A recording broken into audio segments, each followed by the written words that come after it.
సాధారణంగా భారతీయ సంప్రదాయం ప్రకారం ఆదివారం ఎంతో శ్రేష్టమైన రోజు. ఆ పవిత్ర దినాన ఏ ఒక్కరు మాంసం తినకూడదు. అయితే బ్రిటిష్ వారు వచ్చిన తర్వాత ఎప్పుడైతే ఆదివారాన్ని సెలవుగా ప్రకటించారో ఆ రోజు నుంచి భారతీయులు కూడా మాంసాహారాన్ని స్వీకరించడం మొదలుపెట్టారు. అయితే ఇప్పటికి కూడా అదే కొనసాగుతుంది. ఆదివారం అయితే చాలు అందరూ మాంసాహారాన్ని స్వీకరిస్తారు. కానీ ఇప్పటి వరకు భారతీయ సంప్రదాయాన్ని అలాగే కొనసాగిస్తూ ఆదివారం రోజున మాంసాహారం ముట్టని ఏకైక గ్రామం ఎస్కొత్తూరు.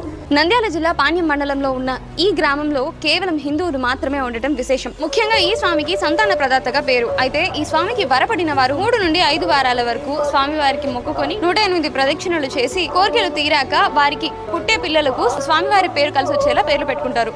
ముఖ్యంగా ఈ ఆలయం కాలసర్పదోష పూజలకు ప్రసిద్ధిగాంచింది.